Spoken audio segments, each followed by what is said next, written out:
was like, I just don't like this movie. It's a solid like 2-star movie. It's one of those movies where like, okay.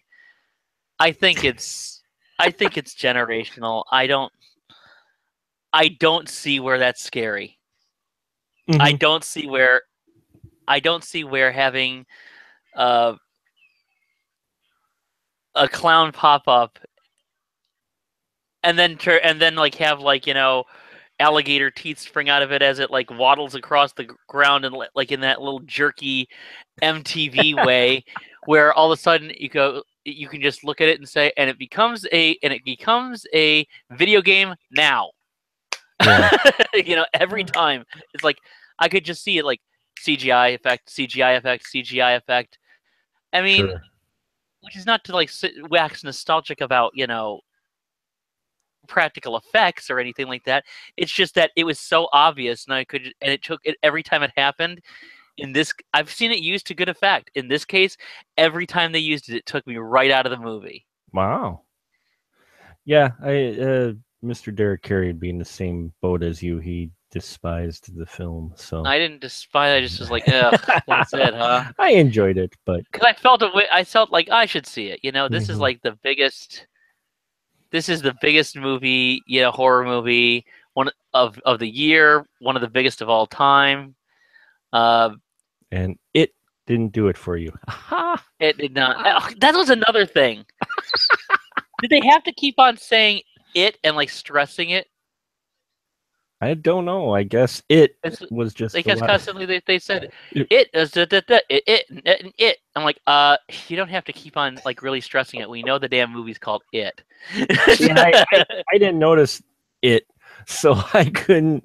They like in that garage scene, they kept doing that over and over and over again. Oh, see, yeah, I guess it wasn't as noticeable for me. I was digging the film, but I can definitely see where it doesn't sit well with many. He chewed down on the blood packet. He must be dead now. Kung Fu movie. He chewed down on a blood packet. It spurred out of his mouth. Like, okay, that means he's dead. You know, the first 300 times he was kicked in the chest didn't take. 301 though, that was it. That last one always gets him. And yes, folks, it is another episode of the Spoiler Room. Host Mark, the Movie Man here. Yes, we're diving into this, and I have with me tonight a lone crew member who has braved this film with me to talk about it, and we are talking about Terrorvision. We're kicking off Halloween with, of course, 4 episodes horror-related. I tried to pick kind of TV horror-related films this month, so just keep an eye out. We got some interesting stuff coming up, and an interesting one tonight. Wouldn't you say, Scotty D? I would say so, and this helps explain a lot because I think that you had mentioned, if this isn't giving up like part of the show too quickly, no. I think you had mentioned afterwards that this was your first time seeing this movie, and yeah. I was kind of like wondering, like, well, how does that happen? I mean, like, how does not only like did you not miss the movie, which is fun, you know, it's a strange movie, I get that, but it's like, you know, well then how do you decide to do an episode on Terrorvision of all things if you hadn't seen it a bunch like I have? Because I live life on the edge, man, and I want, you know, I want to also use the show to help explore unusual films other people may not have heard, including myself. So, you know, I like to keep things interesting and you know, even surprise myself. And yes, we are talking about the 1986 film Terrorvision, directed by Mr. Ted Nicolau. I hope I pronounced that right. I have heard, you know, it looks completely like Nicolau. I have heard it pronounced Niccolo. Oh, but okay. You know what? I still see it as, every time I see it, I see it as Nicolau. So I've said Nicolau ever since I became conscious of him around subspecies. So awesome. Yeah, same dude who did those movies, you know. So yeah, I know. Well, there's a lot of interesting things with this film that I was surprised about. This film is early production of Mr. Charles Band, is it not? Yeah, middle production. It was during the Empire Pictures days. Actually, kind of probably, I would say maybe the middle of the Empire Pictures days. 86, where they were like basically releasing something, just constantly releasing stuff. They got a hold of that old Dino De Laurentiis studio in Italy, and they were just kind of churning these suckers out. I don't think this was shot in Italy, although it was obviously all on a set. So, but nope. Well, I'll be damned. Nope. It was shot on the set in Rome, Italy. I just checked. Yes, it was. So yes, this was. Even though even though you could have put the set up anywhere, they flew everybody to Rome. That's the smart thinking that kept Empire Pictures running another full 2 years after this movie. But yeah, it was. This is totally Charles Band, and also produced by his dad, Albert Band. Okay. Because I saw a lot of bands in the opening credits of this film. It's like, wow. Yeah, well, there's Charles Band, and then there's his dad, Albert Band, who is a film director and producer. Probably one of the biggest films Albert Band did as a director was I Bury the Living. Oh, okay. Which is a good flick. That's a great flick, yeah. And then of course there's Richard Band, who's the composer. He did some stuff on this, although it looks like a lot of people were kind of in there. And you got that, and it looks like there was like the whole Empire Pictures and eventually Full Moon stable of talent. You had Ted Nicolau, you had John Carl Buechler doing the creature effects and such. So yeah, there were a lot of Full Moon familiar faces, both in front and behind the camera on this one, which surprised me. Again, as we mentioned, this was my first viewing of it. I had heard it, I've seen it on the video shelves many times, hadn't actually watched it. But Scotty D, you've watched this film a number of years, haven't you? You remember the first time you picked it up and watched it? Yes, I wanted to see it right away. For one thing, I loved the poster. Yeah, it's a great poster. And that's actually how he used to market things. This is how a lot of exploitation filmmakers used to market things, is they used to make up posters and then go to like Cannes Film Festival and sell investors on the film based on the poster. And they're like, hey, look at this poster. It's like, oh, great. Is this going to be when, like, this is like, oh, when did you finish this movie? Probably in a couple months.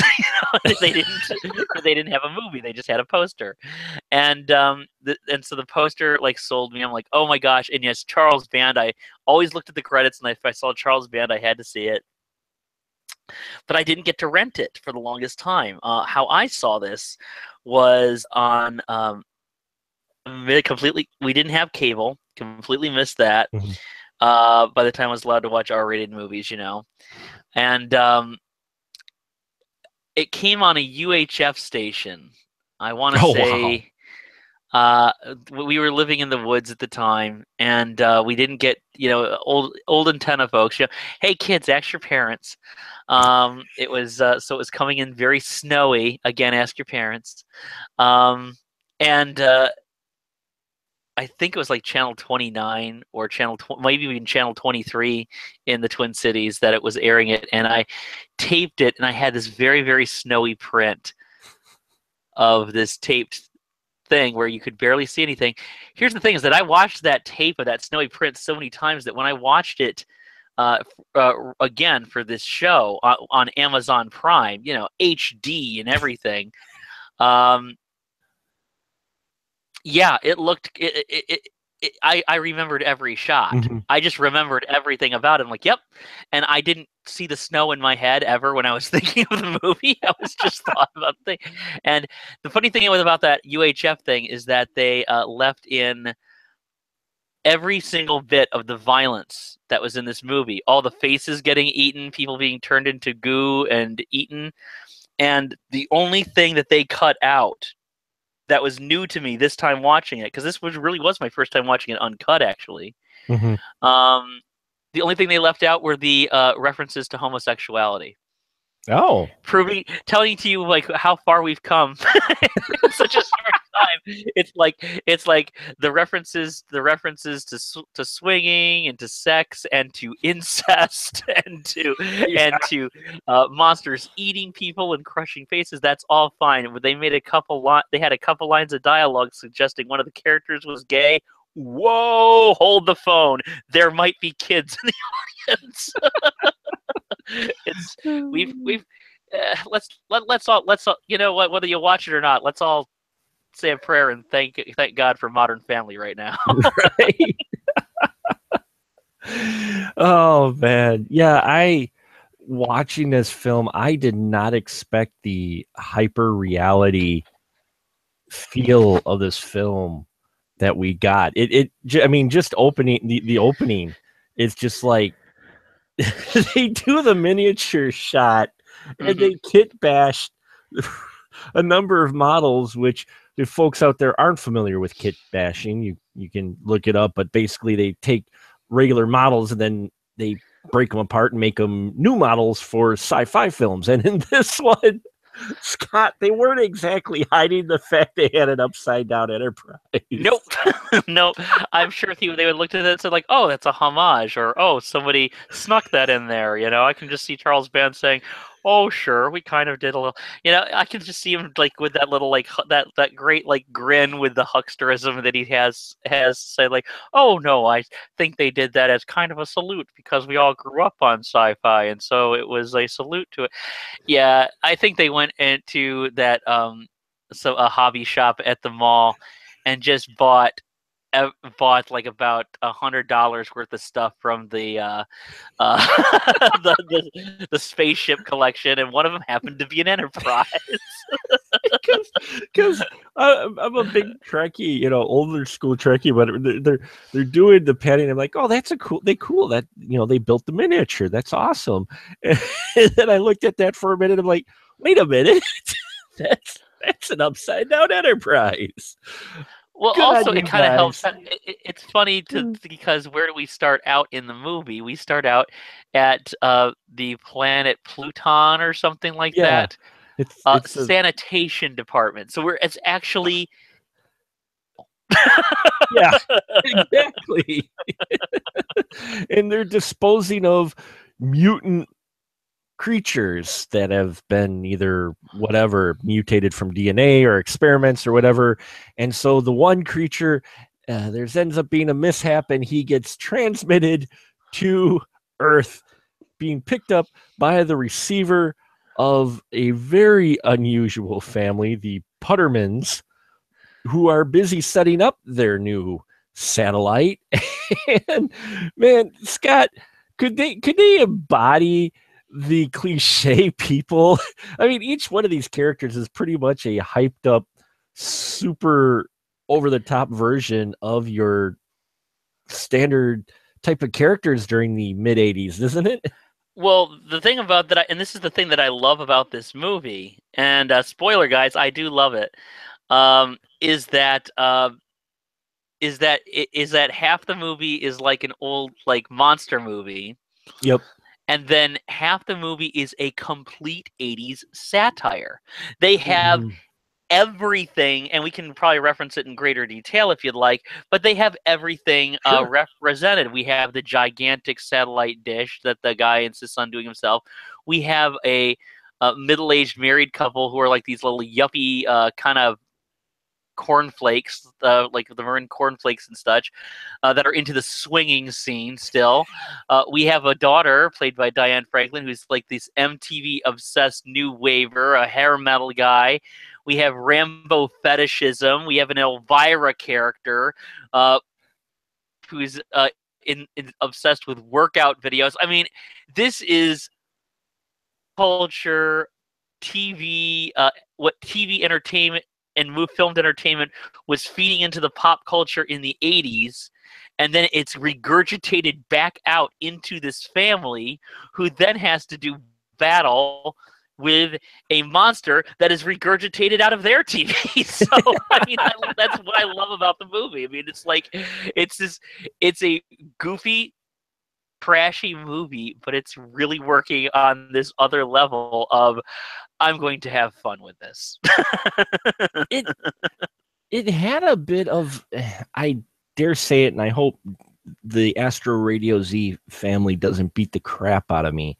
It had a bit of John Waters' spirit to it, in a way. I can see that. I mean, I don't know if John. I mean, I don't think that this is the type of a movie that John Waters would make, but it's but the characters were his, and it's definitely the type of movie he would watch. So. Right.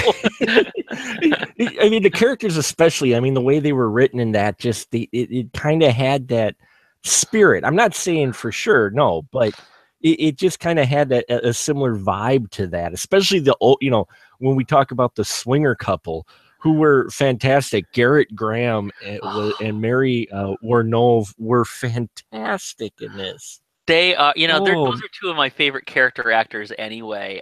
If Garrett Graham, I would love to tell you that I first became aware of Garrett Graham in Phantom of the Paradise, but I didn't. I became aware of him in Chud 2, Bud the Chud. Yes. Where he played the title character. But Garrett Graham has been in a million different things. He's been in everything from good movies to bad movies. He was in the second to worst Miami Vice episode ever made. The one about the con man who was smuggling bull semen. Oh yes, yes. That was him. That was him.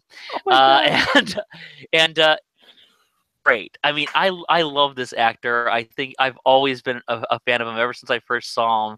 And if he's ever in, I've seen a lot of good and bad movies that he's in, but every time I see him, I'm like, oh, I can just smile no matter what he's playing, And he is great in this movie. And of course, then you got Mary Woronov, Andy Warhol factory girl turned Roger Corman exploitation queen. Also, not a bad writer in her own, or an artist in her own right, I might add. Turned into a cult movie super heroine via the work she did with Paul Bartel. I mean, and you might wonder, well, why is she in this trashy movie at this stage of her career? This totally embodies what she was doing. Because this thing is kind of a combination of what she was doing with Paul Bartel and the trashy things she was doing for Corman back in the day. Well, and like you mentioned too, this film really, I mean, people should go into it realizing this bleeds satire. Oh yeah. You cannot take it serious. It is a horror comedy. It does not hide that. No, it doesn't. And who surprised me in here was a young Sonny Carl Davis, who, if anyone's caught at all on the final cut, I've been following the Evil Bong and Ginger Dead Man series for. Oh, you shouldn't do that. What reason? I don't know, but we have the ongoing Twice Baked review series where I covered all the films in both franchises so far, and Sonny Carl Davis was in that, and I always liked him in those films. He was probably one of the highlights, and to see a younger him as the satellite repairman was great. I mean, he was hilarious too. I mean, this whole cast, don't they seem to really have a great chemistry together. They seem to play off each other really well. Yeah, they did. And Sonny Carl Davis is a good character actor himself. He was actually in a lot of really acclaimed indie films early on in his career, like Last Night at the Alamo and such like that. Won't pretend that I've seen it, but I hear it's great, and he's been in those movies, was in movies like that, and he popped up in this, and then about 5 years later popped up in Trancers 2, and from then on out had a relationship with Charles Band's films, and he's always a great person, and the fact that his name is so close to my family's name is an extra giggle for me. Oh, sure. He's a very expressive actor, which I like. He really is good at the over facial expressions in that, and they just make it really entertaining. And then of course you got the kids, Susie, played by Diane Franklin, who every time she was on screen, I was just kind of I was just pulled right into this movie, and I could just watch her. I don't know if it was the way the makeup was done or what, but her character I found quite fascinating. Maybe it's because I'm a child of the '80s, but you know, Diane Franklin is an actress. And if any of our listeners don't know who she is, and I will be honest with you, because, like I said, it was years ago that I saw this, and then it was now. I didn't realize that was Diane Franklin until I saw it come up on the screen starring Diane Franklin. I'm like, holy crap, that was her! Because she's one of those actresses where she's been in a lot of favorite movies from back in the day. You know, she was in Amityville 2, Last American Virgin, if you really want to depress yourself. And of course, I love Better Off Dad. Mm-hmm. And then, you know, she pops up as she's one of the princesses in Bill and Ted and stuff like that. But a lot of great movies. Mm-hmm. When she's in a movie, though, she's unlike a lot of young actresses who kind of found like a niche where they kind of went into it and it's like, okay, Molly Ringwald is a really good actress. She fit into this. Ali Sheedy fit into this. She was different in every movie that she was in. So that's, I think, one of the reasons why I didn't realize it was her until I saw the credits pop up on this. I'm like, holy cow. Because, of course, she's much more animated. She's like this punky new wave girl and stuff like that, which is totally at odds with like the foreign exchange student she played in Better Off Dead, or the you know, aspiring college student in How I Got into College, you know, and all those parts, you know. She's an actress who is versatile right from the get-go, and so it was a lot of fun to see her in this part. Yeah, and she just played it up. I mean, everybody plays it up, but then again, you have to turn it up. You have to turn it all the way up in this movie. Which it had to be kind of easy for the set. How big was this house, Scott? This house was huge, wasn't it? This was a California set. I don't think we ever actually found out what the Puttermans did for a living in the movie. No, we don't. But I mean, it's an impressive house. It's spread out. My dog's making noise here, so she wants to join in on the show, but she can't because she doesn't speak. Sorry, but anyway, it's a huge house. It's got statues and like really horrible, cheesy, sexually explicit art on the walls, and lots of weird lighting schemes and a giant jacuzzi and such. It was a big house. I'll bet you he was some. I'll bet you they were like some kind of I think Mr. Putterman was a big yuppie guy who was who made it big during the Reagan years of being that special selection of the company who really mopped it up, and then came home and embarrassed himself by self-centered douche off the street too. And I love that if you watch this thing, as I mentioned before, I love that if you watch it, it was obviously a set, because if you look outside, that's obviously not outside when they're looking out the window. It's obviously like a painted set. There's a scene when Sonny Carl Davis's character comes into the backyard to repair the satellite, and you actually watch the quote-unquote night sky ripple because the blanket with the Christmas lights on it, the blanket moves or whatever they have hanging the lights. Which works for this movie, yeah. With a starry night. I saw that and I just chuckled. I'm like, oh, but you know what? That's one of those things though where it kind of fit, and a movie like this, you let things like that kind of go, because by that point you know what film you're getting, which is just insane. And don't forget the other kid who is our real star of the movie, no matter who gets top billing, is the film debut of a very young Chad Allen.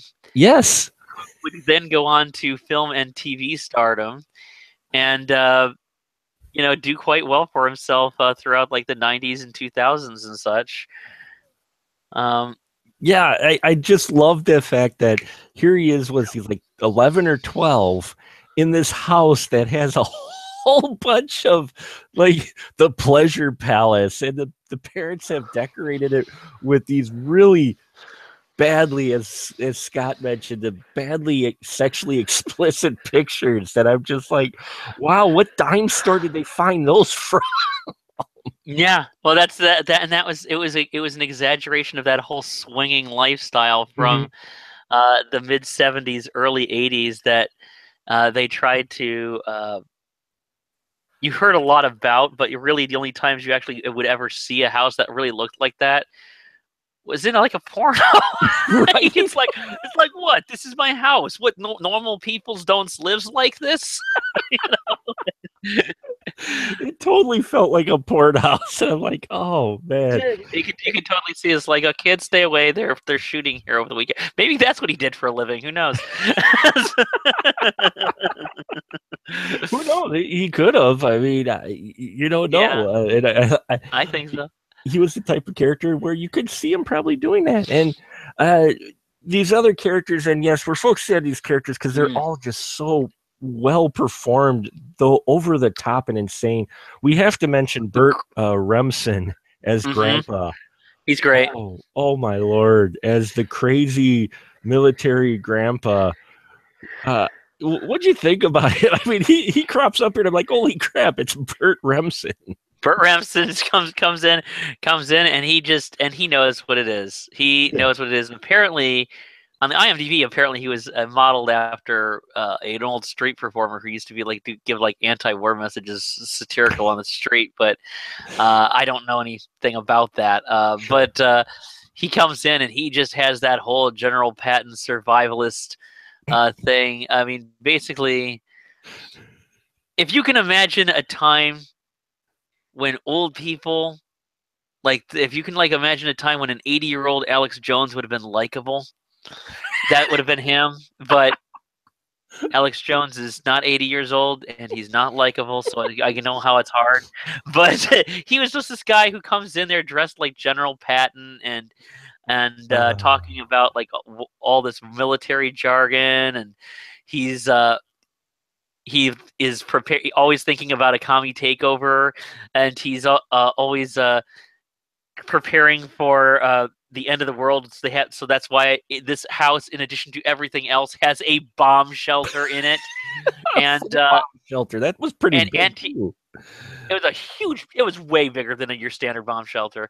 And he also, of course, sells the greatest food ever, the lizard tails.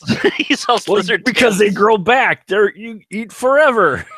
You can eat the lizard tails every time they do that. Yeah, and my favorite. Sorry, go ahead. I was just going to say, as crazy as that is, it almost made some sense.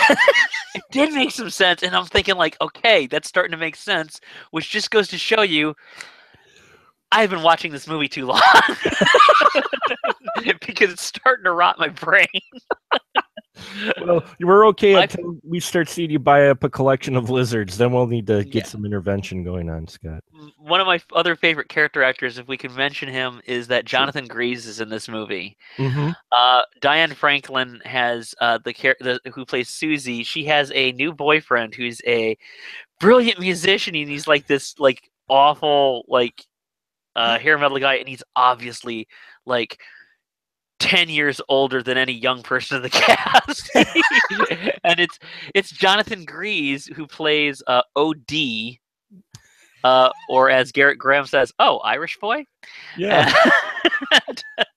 He plays OD as a hair metal guy who's not too bright, and he's this loud, obnoxious person. And if you ever get a chance to see, a great double preacher would probably be to pair this up with another great over-the-top Jonathan Gries performance as Vidiot in the movie Joysticks, which is one of the greatest teen sex comedies of all time. If you could do that, like, because he is in both these movies and he's great. He's just like so over the top. Oh, yeah, I loved his rocker character. He was just hilarious, and using all the wasp paraphernalia that they didn't use on the set of Dungeon Master.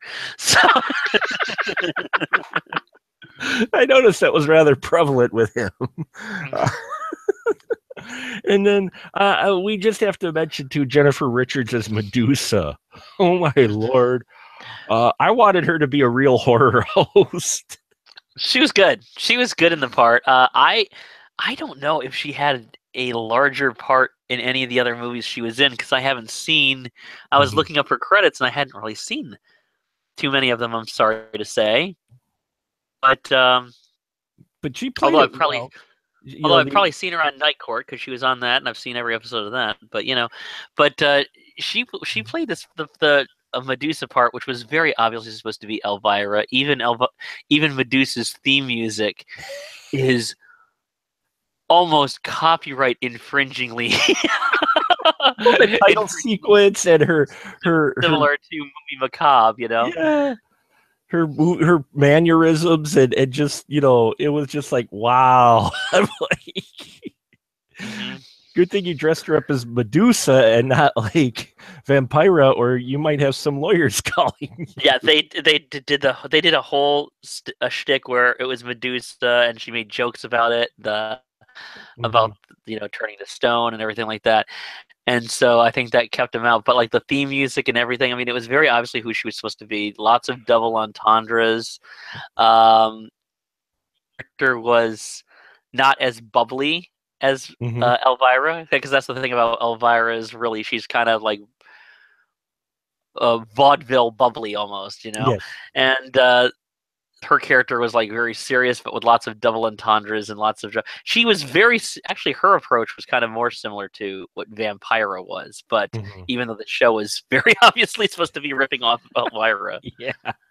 So we have all these cast of characters, and they are doing battle or falling victim to eventually to a gigantic mutant monster who travels around the house via TVs. Now, I tell you, for a film of this nature, for the budget they're on, I was totally impressed by this monster as a practical effect. This thing was not only huge, but involved and so grotesque. Well, it was involved, but let's be honest about a couple things here, Mark. Yes, okay, all right. It was no. I'm totally with you. I love the design of the creature. I think John Carl Buechler is great. I think he's very talented.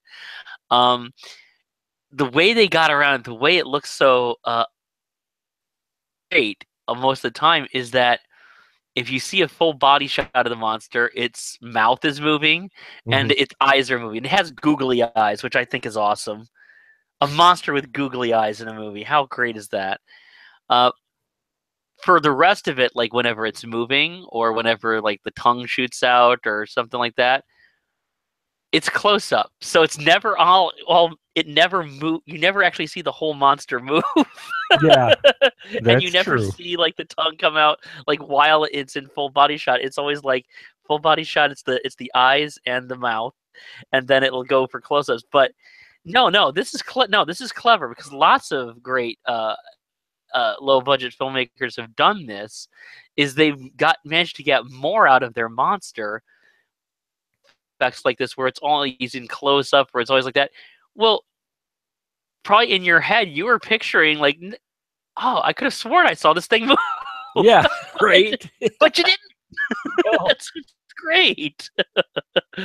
Yeah, very talented folks controlling this very large puppet, and the camera effects too really give the impression that this thing is highly more involved. Though you're right, Scott, it probably isn't, but thanks to some creativity, it really makes it seem like that. But I mean, I like the story behind it. That what they came up with it too. It almost had a bit of an Audrey 2 feel to it. Or am I alone on it? Did it kind of feel a little bit like Audrey 2 with the way he used the faces and such? I guess I never really thought of it like that, but I can see that. This was released around the same time as the musical Little Shop of Horrors movie, the Frank Oz one. So, of course, that's probably the one you're talking about because let's face it, the other one was like paper mache. Well, yeah. But no, I'm talking a little bit more like that. I can see that. No, I can see that. You know, it's a monster that seems largely stationary when it's on there, and then that mouth just goes, and I can see that. Yeah.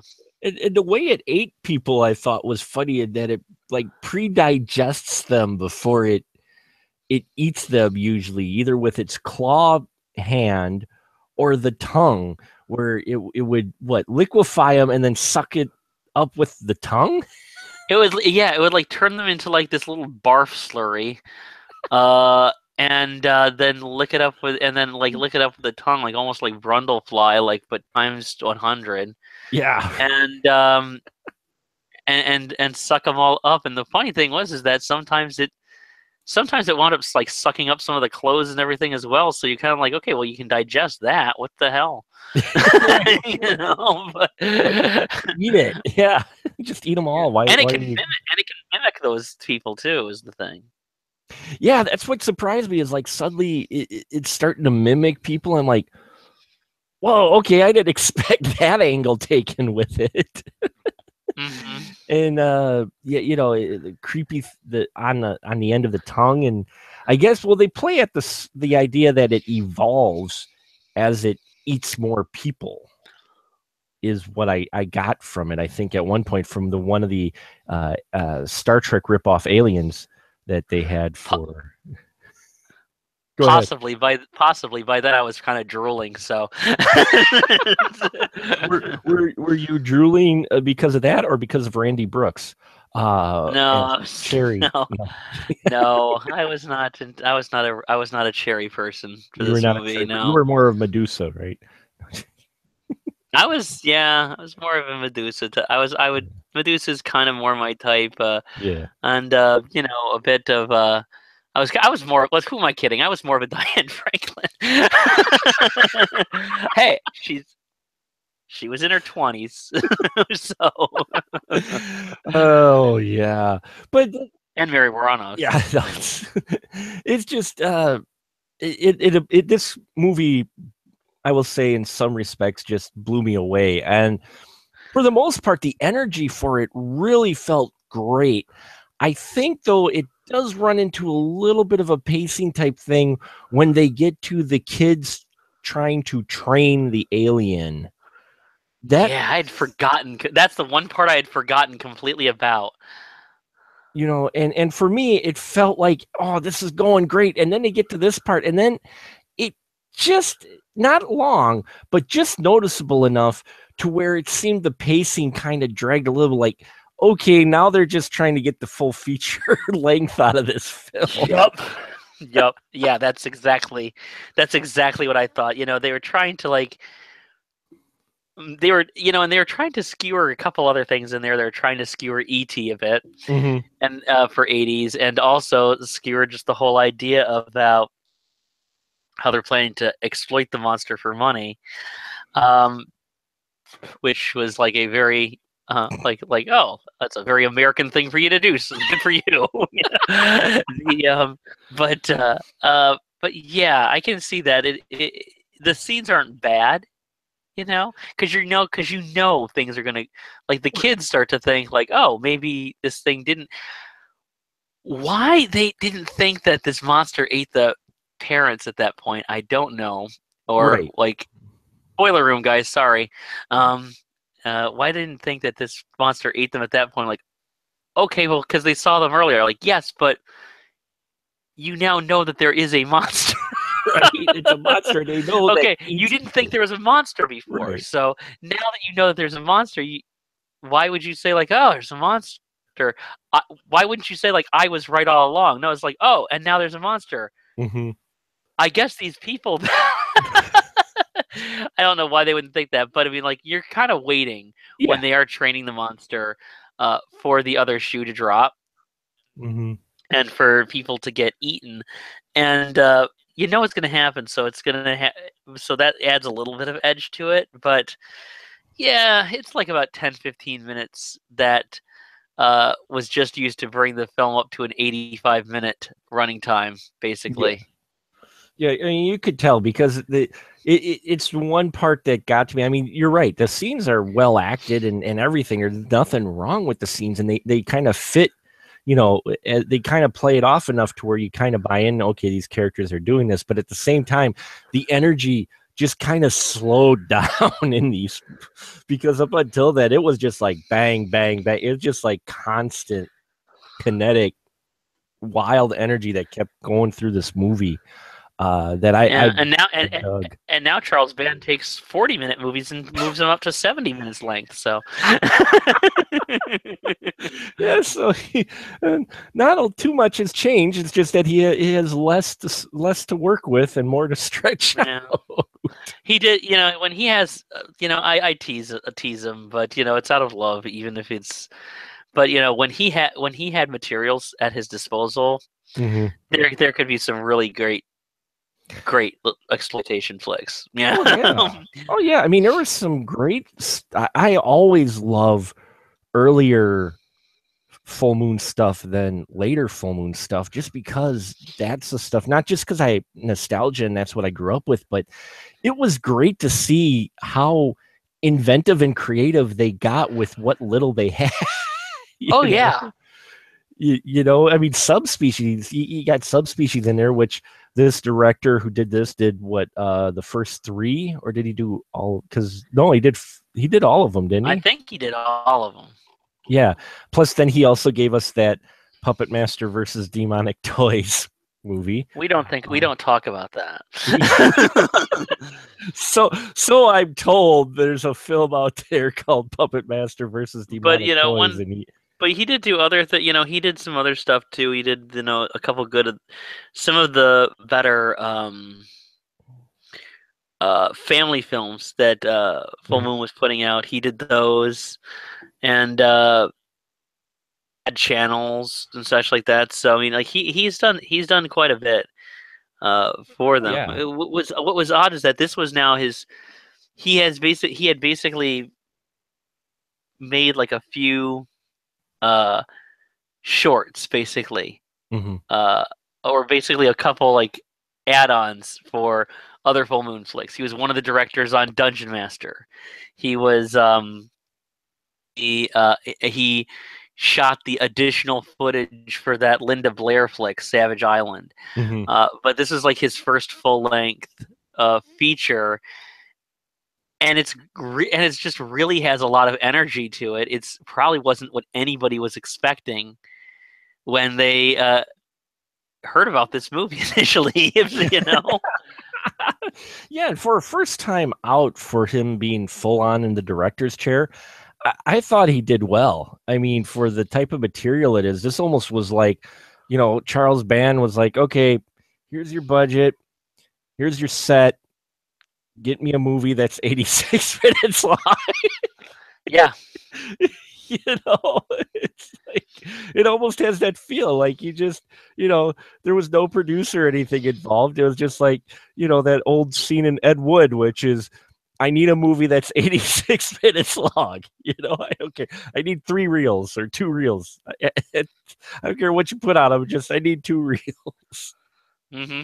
Yeah, and well, I mean, I think that back in the day, Band cared a bit more than that, because Empire was a legitimate like mini major basically at that point, Sure. Which was one of those great exploitation companies that would, if they were allowed to survive, they could have. Fortunately, they grew too fast, too quickly. That was right. Charles Band's thing. He always got really overzealous. We're gonna do this many movies, and so that's what happened. They kind of stretched themselves a bit too thin, and they didn't quite get what they needed to do. But nowadays, he definitely is. He says like, I think he would say like, I need 70 minutes of what. I that was all. It's like, I don't care if it's new footage, I don't care if it's stock footage, but I need 70 minutes. I think that would be him today. But well, that was one of the things though. You look at some of, not all, but some of the Full Moon today, and you look at this film, what surprised me was, I mean, of course, you have the cultural referenced characters, but if you look at the quality of this film, now I got a chance to see the Blu-ray rip of it, the Blu-ray or the high def, which I do have. I just didn't feel like digging it out of a box, so that's why I watched. I got to see the Blu-ray version of this, and man, looking at it, the way everything is lit and colored and everything, you could have almost swore that was made yesterday. Oh yeah, it looks. I mean, most of this film is interiors. It all takes place in the house, but it's. I mean, it's a very colorful film, and it's really impressively shot. They really use all the space really well. Yeah, that house has so much going on. I think it helps with with it.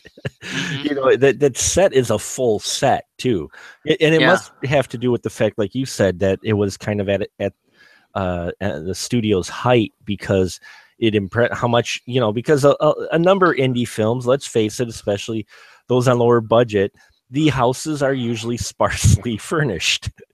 When there's sets in that, and this one felt like a full-on house. It was like very impressive with so much visual stuff going on in it. So I think that if I'm not mistaken, if I'm remembering right from the old Empire book that was done on Empire Pictures, and suggest anybody check that out. Not just because I'm quoted in it. is the old review is quoted, but a hold of the when the De Laurentiis Entertainment Group, DEG Pictures, when that was running into financial trouble, he was able to buy that studio, the actual studio set from De Laurentiis for cheap. If I'm not mistaken, it was something like that. Wow. Where he was able to buy this old set for cheap or something like that. And so he said, this is great. And Empire Pictures was just starting out.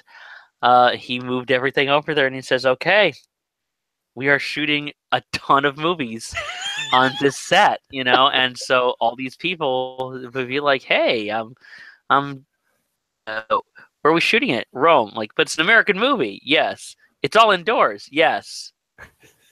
Okay, when's my flight? It's going to Rome. Okay, fine. We are using every inch of that set, and he did for a few years. And I think that something similar happened. I think he bought a set in Romania during the full moon years too. So, yeah, I think so too. If you're right, which you probably are. I mean, you're just a warehouse of knowledge, and some of it might even be correct. Some of it might even be correct. Knock on wood. But I think we'll kind of wrap it up here tonight. Is there anything you wanted to talk about this film that we haven't touched on already? Well, yeah, there's a couple things. I mean, I think that I think the satire is fantastic. I love the theme song by the Fibonacci's, who is also did a lot of work with Charles Band's group. They were actually in the movie Ballet Girls, which was one of the later Empire Pictures. It's I love the music. I also want to say that. Okay, shall we do the spoiler room thing and say that this is the spoiler room, guys? Knock yourself out. This does not end how you think it's going to end. No, that yes. That caught me off guard so much when I was a kid. I was like, "What? That this is the ending?" Because you see like this plucky little family, and okay, the parents can buy it. But there's got to be something to save the day, or it all turns out to be a dream or something. And it literally ends with like the kid being sucked towards the monster's gaping mouth. Right?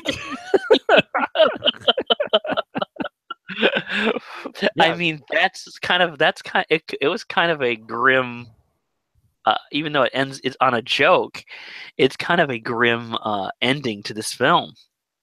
It is. The ending was a surprise. I was like, "Oh, really? Him?"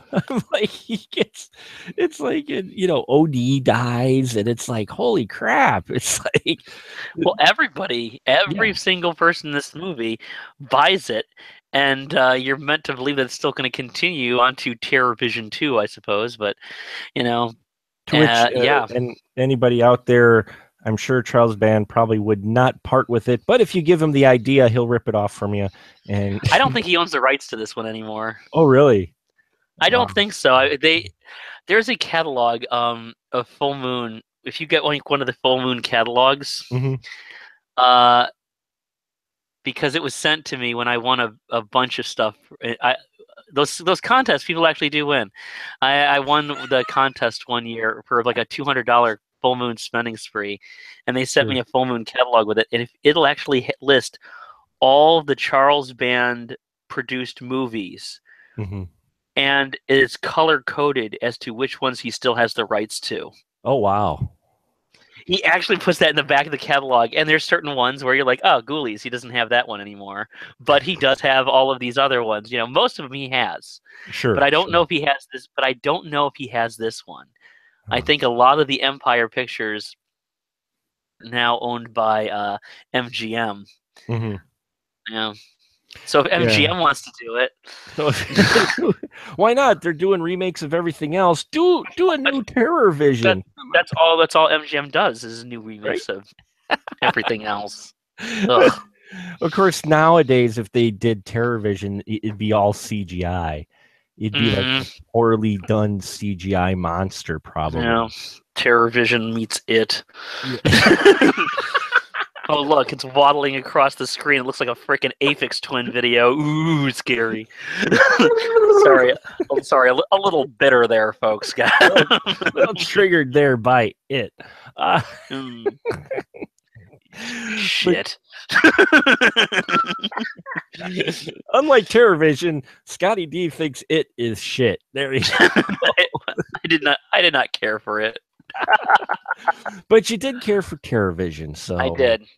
And you're right, that theme song is great, and this is a film that's just I could see myself watching it again because it's just so full of energy and insanity. It holds up to all the times that I'd watched as a kid on that snowy UHF, which, given the theme of the movie, is kind of appropriate, I realize now. It is really... This really does hold... It's one of those movies where you watch it years later and you're like, no, this is as funny as I remember it, and this is as silly as I remember it, and it's as fun as I remember it. It's still lots of fun to watch. I mean, it's nothing more than a fun 86 minutes, and it's the type of movie that you look at and you're kind of surprised, and you kind of look back fondly that there was a time when movies like this went to the theater. Right. A movie like this would never go to the theater now. And hey, people may have gone to see it in the theater. People may have been really pissed after they got out of the theater because they may have thought they're going to get something much bigger or something, which, honestly, after a while, you should know better. Yeah, whose name is on it, you should. If you see enough of movies like this, I mean, you should at least know that you're going to get a cheap movie, after a while. But and if you're somebody like me, you kind of like that. But it's, there's a time when this type of flick went to the theater, and they got to see great sequences like that, like the beginning when it has the greatest pre-title sequence because the monster gets shot as an energy beam through space. It doesn't just get shot through space. The energy beam ping-pongs off planets like a pinball machine and then shoots right into the screen. I mean, it had this wonderful energy to it. It had a wonderful... it's a type of movie where I don't think they would even... Well, it's dated up for the 80s, but it's the type of film that you would never see on the big screen anymore. That combination of satire and exploitation and also kind of a quaint smallness to it, you just wouldn't see anymore, I don't think. Yeah, there's some people who may have tried, but it's all been direct to video. You would not see something like this on the big screen anymore. Even for a limited release, they just take it, dump it right to video on demand and say, there you go. Yeah. It can live there. Go on. But like you said, yeah, some of these scenes probably looked great on the big screen. Especially the creature probably had to be interesting to see on the big screen a lot more than I think so. small screens. So, but there you have it, folks. Terrorvision. We're going to wrap it up tonight. Now, this is the part where I ask my guests to let you know where you can find them when they're not here. Please, Scotty D, let our fine listeners know where they can find some of your material that's still sitting out there on the interwebs. Oh, you are in luck, because since I'm not doing any more right at the moment, you have plenty of time to catch up. And you can catch me at movieocrity.com. I also have a web series all about exploitation films called Movieocrity. Catch most of those episodes on YouTube, or if you want to make me really happy, you can shove it to those YouTube censors and see every episode of Movieocrity on vimeo.com/channel/Movieocrity. It's where the boobies live. So Boobies live. Oh, they're so happy there too. Every now and then they send me a postcard and they're like, "Oh, this is so much nicer at Vimeo. I wish more people wish it was easier to search things on Vimeo, and I wish more people came over here instead of constantly getting flagged for BS on YouTube." But they don't, So the boobies are lonely. Go visit go visit the boobies on YouTube, on Vimeo. Yeah, sorry. No, they'll be black. They'll be censored on video. No, yeah. YouTube, now so. Blacked out. You're blacked out in every country except Russia. Luxembourg. Yeah. And on that note, folks, I think we'll call it a night. So we will tell you that go check out Terrorvision. If you're looking for something for your 31 days of horror and you need something a little lighter because you just did all those extreme horror films, you'll want to check out Terrorvision. It holds up visually, production-wise. It looks like it could have been made yesterday. Still cheesy, still low budget, but still enough of a quality that I think you'll find a lot of entertainment here. And yeah, it's actually a dark, disturbing, yet adorable little alien monster film. So check it out, folks. And now say goodnight, Mr. Scotty D. Good night, Mr. Scotty D.